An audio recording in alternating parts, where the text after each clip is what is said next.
Welcome everybody, this is Bo Adams from Unboundary in Atlanta, Georgia.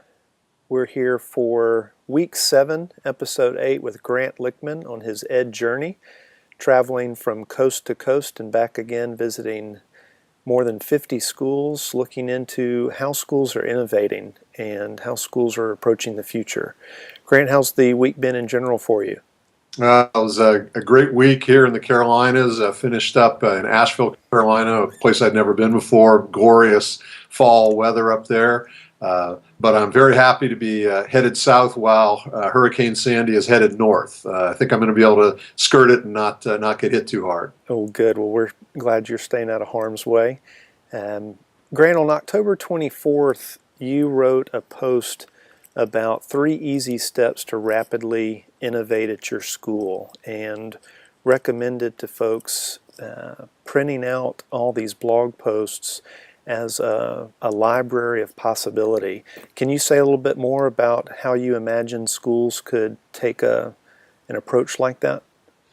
Well, Bo, that actually came to me in the middle of the night when I wasn't sleeping too well one night. And,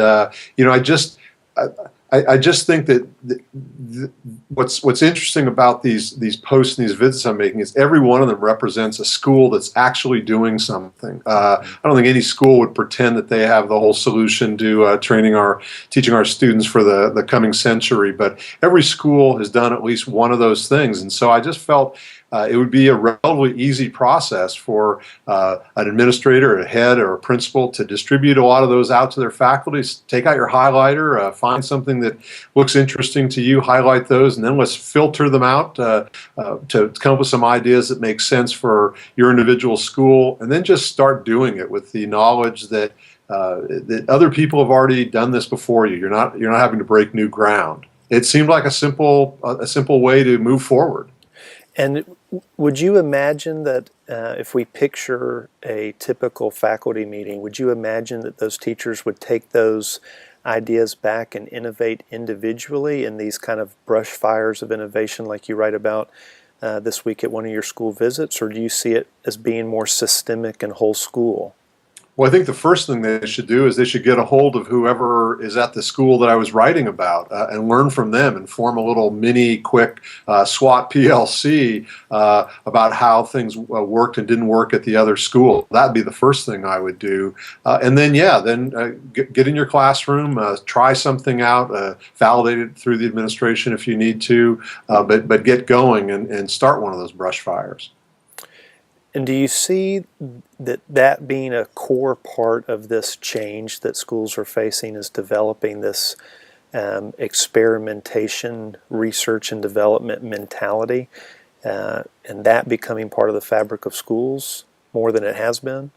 I definitely think so. I think all the schools that I've visited, I think I can say all the schools I've visited that have been successful at really starting to generate systemic change at their school, it started with organic nodes where people overcame their fears and showed that they can change and that it's all going to be okay, and things spread out from there.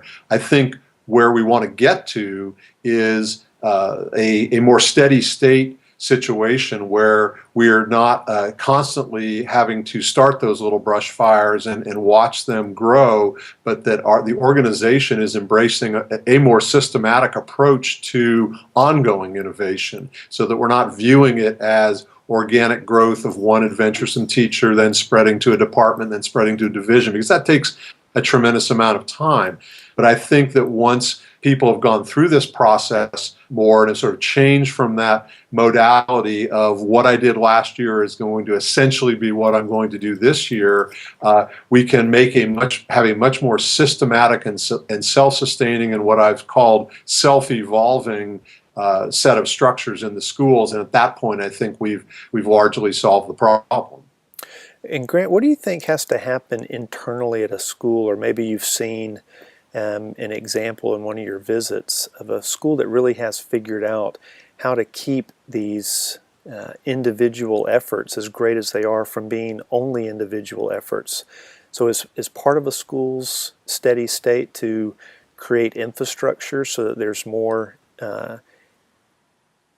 communication within a school, more partnering among the teachers and providing that kind of time and opportunity for folks?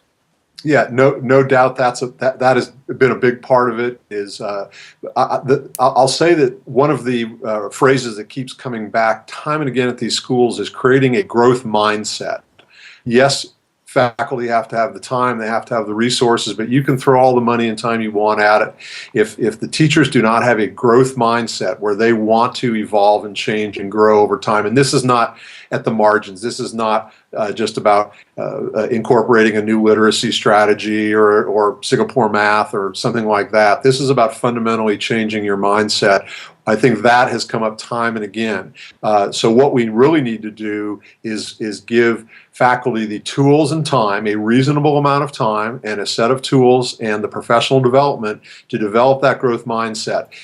Those who don't want to shouldn't be on the bus, shouldn't be in the school. They need to find something else to do. And there are administrators who are crafting those structures now to get to that point. And then I think they believe these schools will become much more self-evolving.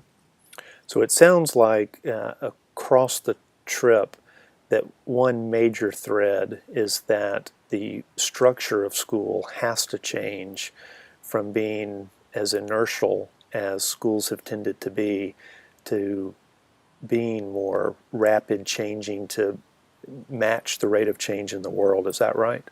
I think that's true, and I don't have enough time to go into all the processes now that I've been sort of logging in and developing an understanding of what's been working and frankly what hasn't worked. But I think, yeah, you hit on the focus of it, that we have to have fundamental structural change. And I don't think it's difficult. I think a number of these schools I've been visiting are well down this path. It's taken time, but we should take real heart in the fact that they're doing it and they've succeeded and there's tremendous success going on. And so I think those maybe who aren't as far down the path yet have some fabulous examples of how to get there more easily, more efficiently, more quickly, and you know. So I think that's a real takeaway, is that there are some great analogs to follow. Yeah.